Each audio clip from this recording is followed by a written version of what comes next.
Bago natin simulan ang part 3, nais ko munang magpaabot ng taos-pusong pasasalamat sa inyong walang sawang pagsuporta sa ating YouTube channel. Para sa mga nagustuhan ng ating video, huwag kalimutang mag-subscribe at pindutin ang notification bell upang lagi kayong updated sa mga susunod pa nating content. Nang tanungin kung sino ang taong iyon, nahihiyang sinabi ni Juan na paminsan-minsan lang itong lumilitaw at huwag na raw itong alalahanin. Pagkatapos ay ipinaalam ng aklatan sa ating bida na tapos na ang oras niya sa martial arts library. Sinubukan pa sana ng ating bida na magtanong ng ilang bagay, ngunit bago pa siya makapagsalita, nasa training ground na ulit siya. Tiningnan ng ating bida ang paligid at nakaramdam ng kaunting pagkadismaya. Sinilip niya ang mga training logs na nasira. Mukhang hindi lumipas ang oras habang nasa loob siya ng martial arts library, naisip ng ating bida. Naalala niya ang lalaking nakita niya sa loob ng aklatan at naisip kung sino ito at bakit siya labis na humanga rito. Pinili na lang ng ating bida na huwag na itong isipin, ang mahalaga ngayon ay ang pag-eensayo ng Supreme Limitless Sword Art. Hindi niya mapigil ang humanga sa kanyang isipan, ang Supreme Limitless Sword Art, kung saan ang limitless ay nangangahulugang kawalang hanggan. Isa itong nakakasilaw na uri ng sword art. Una, nais ng ating bida na lagyan ng innate true energy ang kanyang espada. Sinubukan lang niyang gamitin ito, at sa kanyang gulat, kayang gumamit ng innate true energy ang Supreme Limitless Sword Art. Marahil, ang orihinal na layunin ng tagapagtatag ay gumawa ng sword art na gumagamit ng innate true energy. Masayang gumuhit ang ating bida ng ilang magagandang landas ng espada sa hangin. Naisip niyang baka nga iyon ang layunin ng tagapagtatag kaya ganun na lang kaangkop ang innate true energy. Sinimulan ng ating bida ang unang anyo, ang Limitless Heaven Return. Ginagamit ang anyong ito upang takpan ang isang tiyak na espasyo at alisin ang anumang atake sa lugar na iyon. Susunod, nais subukan ng ating bida ang pangalawang anyo, ang Limitless Heaven Suppression. Gamit ang innate true energy, pinalilibutan nito ang espada upang walang awang durugan ang kalaban. At sa wakas, itinuro ng ating bida ang kanyang espada sa kalangitan. Ang pangalan ng ikatlong anyo ay Limitless Heaven Observation.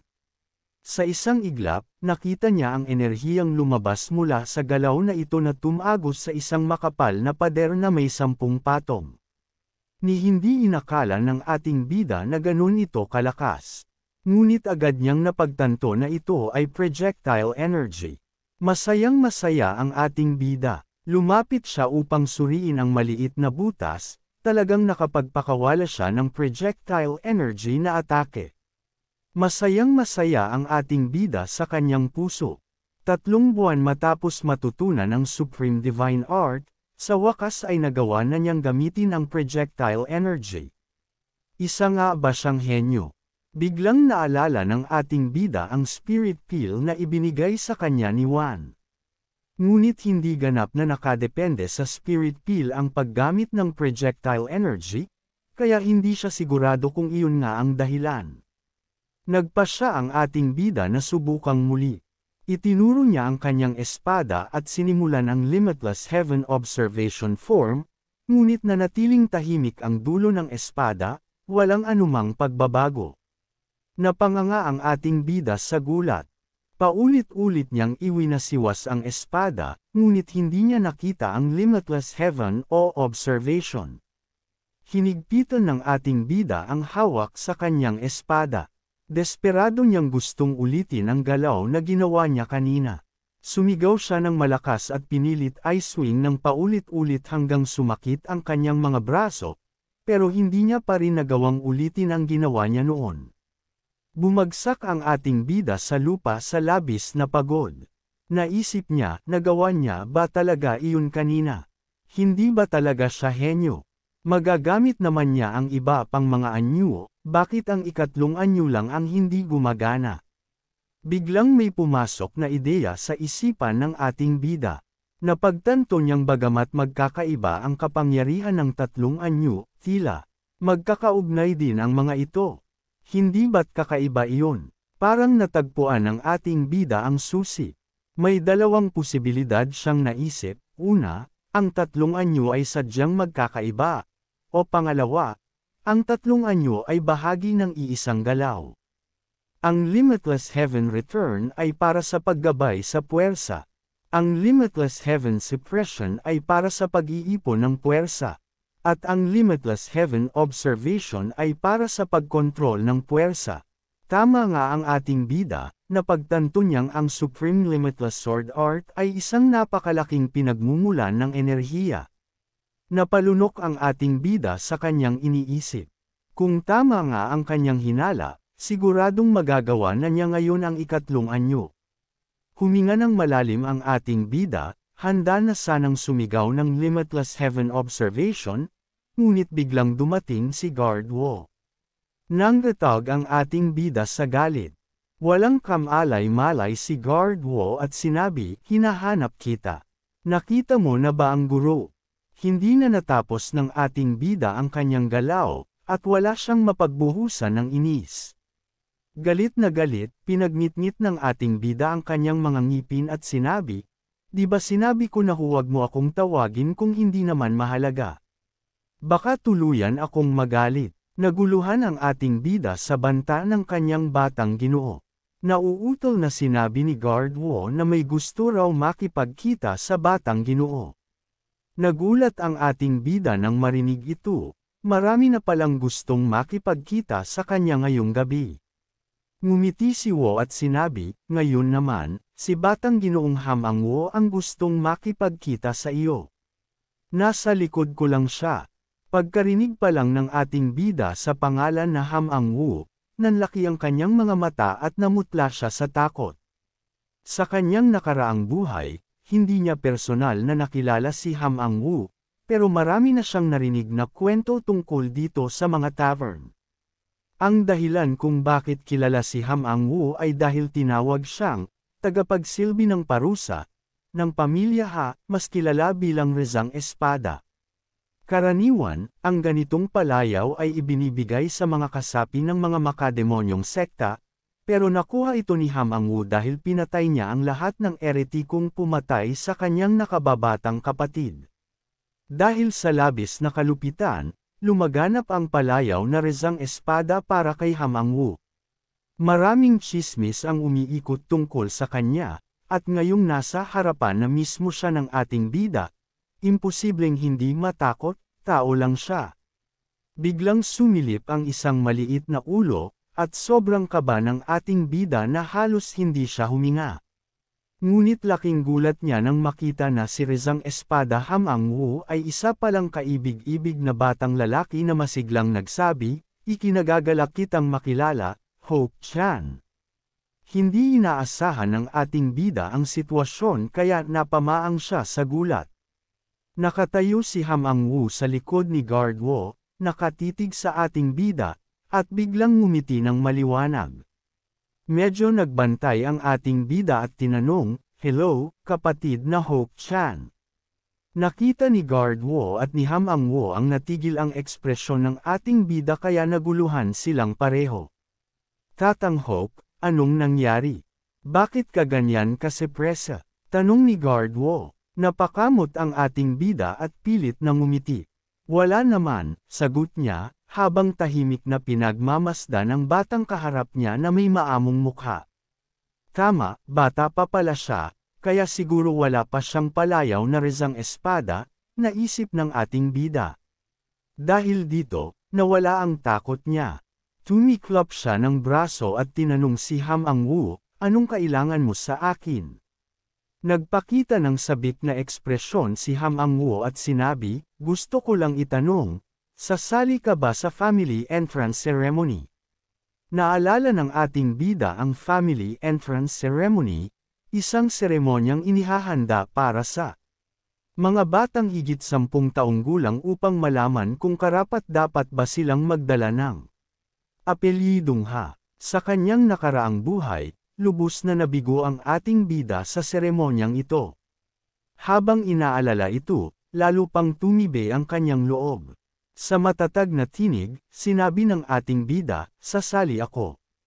Ngunit agad niyang tinanong, may problema ba? Nagtipid ng galaw si Ham Ang-woo at sabay sabing, kung ganon, may nais sana akong hilingin sa iyo, gusto kong turuan mo ako ng martial arts. Nagulat ang ating bida sa narinig. Turuan ng martial arts. Kinabukasan ng umaga, sa labas ng tarangkahan ng bahay, may dalawang tagabantay na abalang nagchichismisan. Narinig mo na ba ang balita? Anong balita? Tungkol sa bagong ikatlong batang Ginoo. Tumangala ang lalaking mahabang buhok na may halong panglalait. Yung anak sa labas ba yon? Agad siyang pinigilan ng lalaking may kalbong bahagi sa ulo, Oy, dahan-dahan ka. Narinig ko na natalo ng ikatlong batang Ginoo si Batang Ginoo. Namutla si mahaba ang buhok. Ha! Ngumiti ang kalbong lalaki at nagtanong, bakit ka ganyan na lang mag-ulat? Hindi pa doon natapos yun. Ginamitan pa niya ng knockout move si Batang Ginoo.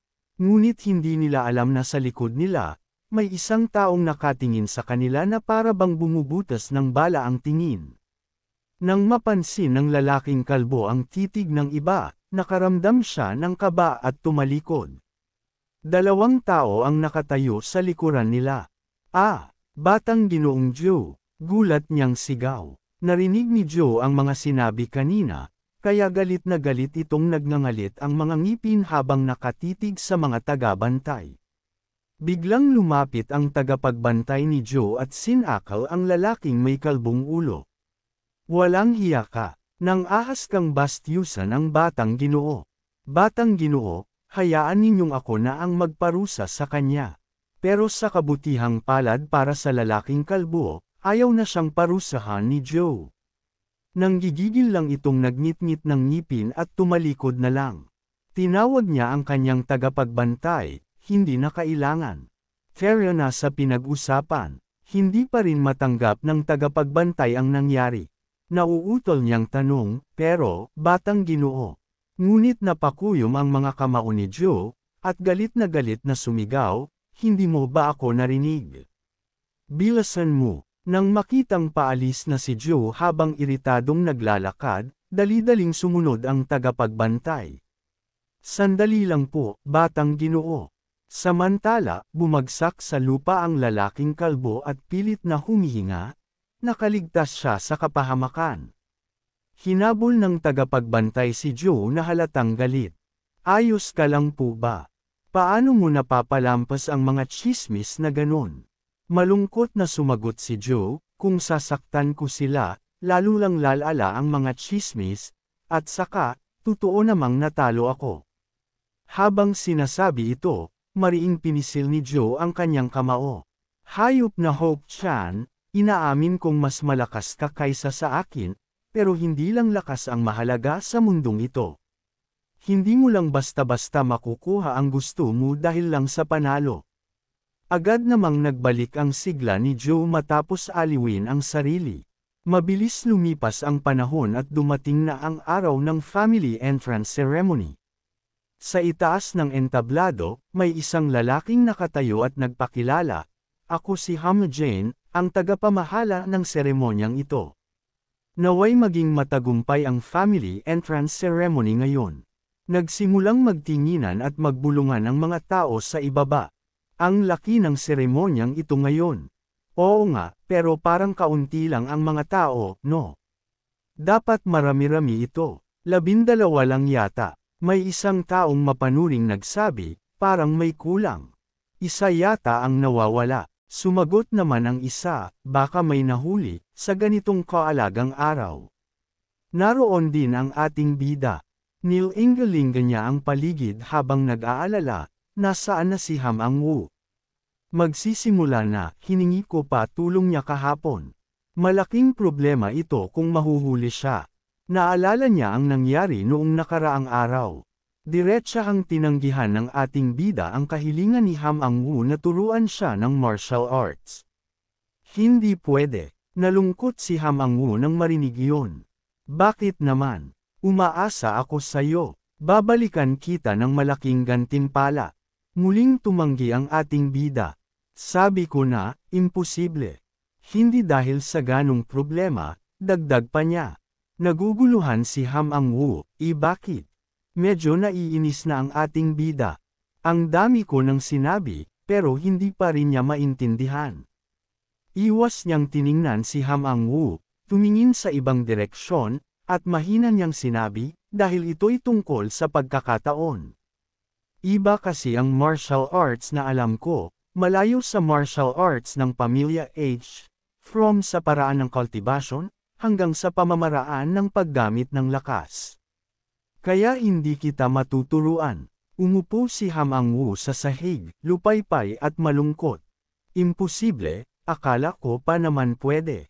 Sa loob ng 3 taon kong pag-aaral ng martial arts, hindi ko pa rin natalo si Kuya Joe. Pero narinig kong ikaw, pagkatapos lang ng 3 buwan ng pagsasanay, natalo mo siya. Kaya lumapit ako sa iyo para humingi ng tulong. Habang sinasabi ito, namumula na ang mga mata ni Ham Ang-woo, at halos lumuha na. Matutamba na sana si Ham Ang-woo nang bahagyang magulat si Hatchen at umatras ng kaunti. Napabuntong hininga siya. Umiiyak pa rin ang batang ito. Para tuloy akong kontrabida, biglang may pumasok na ideya sa isipan ng ating bida, sandali lang, ang batang ito ang magiging Rojas Sword? Sa hinaharap, ibig sabihin, ako ang magiging guro ng isang napakahusay na mandirigma. Naaliw siya sa ideyang iyon at tinawag ang batang nakayuko ang ulo sa mahina niyang tinig, kung ganon, ganito na lang. Bumalik tayo sa eksena ng family entrance ceremony. Nakatayo ang ating bida nang may narinig siyang tumawag mula sa likuran, "Kuya." Hindi pa nagsisimula. Paglingon niya, nakita niyang masayang tumatakbo si Ham Ang-woo papalapit. Bahagyang sinermonan ng ating bida, "Bakit ang tagal mo?" Hingal na hingal si Ham Ang-woo nang makarating sa harapan niya at sumagot, "Kasi, ang training method na itinuro mo ay sobrang interesting." Nang makita ang kasipagan ng bata, natuwa ang ating bida at sinabi, "Ayos lang yan. Mas maraming practice, mas mabuti." Masayang masaya si Ham Ang-woo ngayon. Lumapit siya at hinawakan ang kamay ng ating bida sabay sabing buong puso, "Lahat ng ito, utang ko sayo." Sinamantala ng ating bida ang pagkakataon para turuan siya ng aral, kung ganon, huwag mong kakalimutang suklian ito balang araw. Hindi nagtagal ang masayang usapan nila, may biglang dumating at nagsabing, "Ho-chan." Paglingon nilang dalawa, nakita nila si Haho na papalapit na may ngiti. Lumapit si Haho at nagtaka nang makita si Ham Ang-woo. "Anong ginagawa mo dito? Ikaw si Mango mula sa Sichuan, di ba? Bakit ka kasama ni Ho-chen?" Ngumiti si Ham Ang-woo at sumagot, "Siyempre, dapat magkasama ang magkakapatid." Nang marinig ito, ngumisi si Haho at mapanghamak na nagsalita, "Anong kapatid?" Hindi napigilan ng ating bida na pisilin ang tenga ni Haho, "Dapat tawagin mo akong kuya.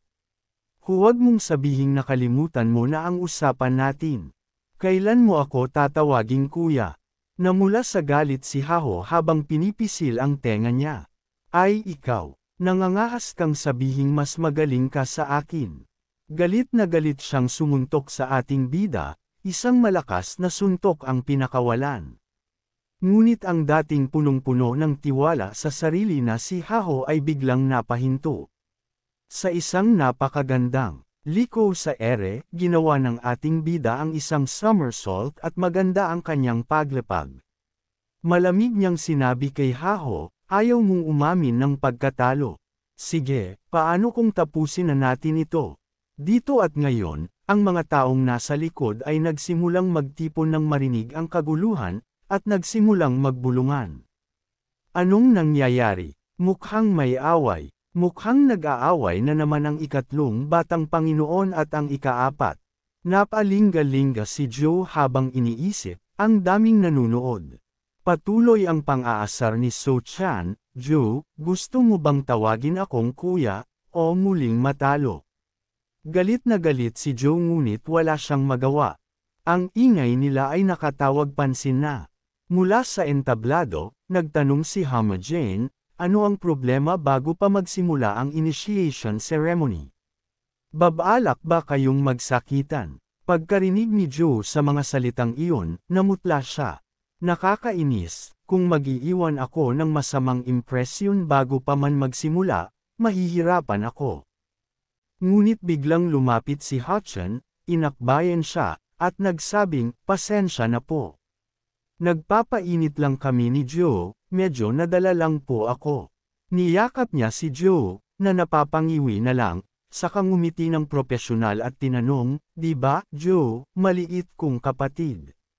Napakagatlabi na lang si Joe at minura si Hutchin sa isip, hayop ka talaga.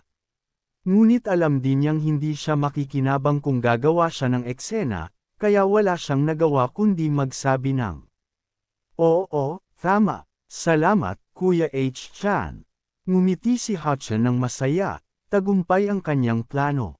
Ayaw namang makialam ng labis ni Hama Jane, kaya mahigpit na paalala lang ang sinabi. Basta siguraduhin niyong hindi maaapektuhan ang seremonya. Sabay tango ang dalawa. Opo, paumanhin po. Tumikim si Hu Jane ng 2 beses at malakas na sinabi, kung ganon, formal kong inaanunsyo ang pagsisimula ng initiation ceremony. Nagsigawan ang mga tao sa ibaba, puno ng sigasig at lakas. Si Hai ay napakagat na naman ng ngipin, hindi pa rin matanggap ang inis mula kanina. Si Hutchin na may ngumiti ng may kasiyahan habang pinapanood ang kapatid niyang walang magawa. Sa sandaling iyon, si Hama Jane na nakatayo sa entablado ay nag-anunsyo. Ngayon, ipapaliwanag ko ang mga patakaran ng initiation ceremony. Napakasimple lang, kolektahin ninyo ang 2 kahoy na flake, akyatan ang bundok, at ibigay ito sa itaas. Yun lang. Bibigyan ko kayo ng tig-iisang flake. Isa pa ang kailangang hanapin. Kapag nakuha ninyo ang 2, akyatan ninyo ang tuktok ng bundok. Agad niyang itinaas ang kamay upang tanungin si pinunong mo ng angkan. Paano po natin makukuha ang isa pang kahoy na flake? Sumagot si Hama Jane sa isang malalim na tinig. May 2 paraan. Ang una ay ang direktang paraan, hanapin ang mga kahoy na flake na nakatago sa bundok na ito. Ang pangalawa ay mula sa mga pangkat ng tagapagtanggol na nakakalat sa buong bundok. Kapag natalo ninyo sila, makakakuha kayo ng kahoy na flake. Pagkarinig nito, nagbago ang ekspresyon ni Hamyang-ho at nagtanong. Mga tagapagtanggol, hindi lang siya, maging ang mga kabataang nasa tabi niya ay tila natakot at nagbulungan sa isa't isa. Ang mga unang tanod ng angkan, gusto nilang talunin natin sila. Nang makita ang pagkalito ng lahat, ipinaliwanag ni Hama Jane mula sa itaas. Siyempre, hindi ko hinihiling na talunin ninyo ang mga tagapagtanggol. Nanlaki ang mga mata ni Haho. Kung gayon, nagpatuloy si Hyun. Ipakita nyo sa kanila ang inyong lakas. Susuriin nila ang inyong kakayahan at ibibigay nila ang mga kahoy na flake. Ang takdang panahon ay 4 na araw. Wala nang ibang patakaran. Kapag kayo'y napahamak, sumigaw lamang ng malakas at darating ang mga mandirigmang nakapaligid. Pagkarinig ng mga salitang iyon, ngumiti ang ating bida sa sarili. Sa kabutihang palad, kahalintulad pa rin ito sa nakaraan kong buhay. Kapag lumitaw ang bagay na iyon, iyon na ang tamang oras. Sa sandaling iyon, may 2 tauhan na lumapit kay Muan habang dala ang 2 kaong kahoy. Nagsimulang ipahayag ni Hama Jane. Ang sinumang makakalikom ng higit sa 4 na kahoy na flake. Dahan-daang bumukas ang kahon sa harap ng lahat, at isiniwalat ang isang elixir sa loob. Nagpatuloy siya, ay makakatanggap ng elixir na ito bilang regalo mula sa Sichuan Tang clan. Pagkatapos itong inumin, hindi lamang tataas ang inyong resistensya sa lason, kundi lalakas din ng malaki ang inyong panloob na enerhiya. Ngumiti si Hajo ng may interes. Ayan, ganyan dapat. Habang pinakikinggan ang masiglang hiyawan ng mga tao, palihim namang ngumisi si Hotchen. Mga hanggal, ang mahalaga ay ang nasa kanan. Tiyak nga, itinawag ni Hamajin ang isa pang kahon na dinala ng isang tauhan. Sa wakas, para sa sinumang makakalikom ng pinakamaraming kahoy na plate. Pagkabukas ng takip ng kahon, lumaganap ang malamig at preskong hangin. Napasigaw ang mga tao sa ibaba. Ang sarap sa pakiramdam. Parang nanambalik ang sigla natin. Malakas na inanunsyo ni Hamajin. Ito ang gantimpala para sa kampyon, ang kayamanang Shin, ang lesser revitalizing feel. Nag-ingay ang mga tao sa ibaba sa golf nang marinig ang pangalan nito. Nagkagulo ang buong lugar. Ang kayamanang Shin, ang lesser revitalizing feel. Ang seremonya ng pagtanggap ngayong taon ay talagang engrandi. Sa malamig na ekspresyon, sinabi ni Hamajin. Ngayon, magsimula na kayong lumaban. Agad na tumalikod ang mga masisiglang kabataan at lumipad papunta sa gubat. Lumingon ang ating bida at nagsabi, "Tayo rin, tara na." Mukhang sabik si Hanggo. Sige. Hindi inaasahan, biglang sumulpot si Haho at iniunat ang kanyang mga braso para pigilan sila. Sandali lang. May bahid ng inis sa mukha ni Hotchen habang tinanong siya, "Bakit ka ba ang kulit? Ano na naman?" Itinuro ni Haho si Son at matapang na sinabi, "Postahan tayo." Medyo naging interesado si So-chan. Postahan. Iniabot ni Hao ang hawak niyang kahoy na plate at may kumpiyansang sinabi. "Mga kahoy na plate, postahan tayo kung sino ang mas maraming makukuha." Medyo nagulat si So-chan. "Kahoy na plate." Ulit ni Hao. Kung sino ang may pinakamaraming kahoy na plate, siya ang kikilalaning pinuno. Hindi inaasahan, nag-cruise ng braso si Sokhan at ngumiti. "Wala akong interes." Nagulat si Myuan sa kanyang sagot. "Ano?" Sa walang pakialam na tono, sinabi ni Hotchen. "Kahit manalo ako, wala rin akong mapapala. Gusto mo lang naman akong tawaging pinuno, eh. Anong silbi ng panalo ko?" Nanggigigil si Haju habang sumagot. "Kung ganon, ikaw rin maglabas ng postahan." Ngumiti ng malamig si So-chan. "Ganito na lang, clan tokens. Kung manalo ako, ibigay mo sa akin ang clan tokens mo." Napaatras si Hao sa gulat. Clan tokens. Paliwanag, ang clan tokens ay simbolo ng pagkakakilanlan ng isang mandirigmang nasa tamang edad. Kapag ibinigay mo ito sa iba, may karapatan silang humiling ng tulong sa iyo minsan. Sa madaling salita, para kang ginawang alipon, na maaaring gamitin kahit kailan. Muling tinanong ni So-chan si Hao. "Kapag nasa tamang edad ka na at may clan tokens ka na, ibibigay mo sa akin. Ayos ba yun?" Defensibong sumagot si Hao. "Anong balak mong gawin sa clan tokens ko?" Hinimas ni Hao ang kanyang baba at nag-isip. Kahit anong maisipan ko." Nag-alinlangan si Hao. "Buwisit. Clan tokens. Delikado to." Kilala ni Hotchen si Hao, kaya agad niya itong kinantay. "Oh, bakit? Takot ka na ba? Matapos kang matalo ng isang beses, iniisip mo na agad na matatalo ka ulit."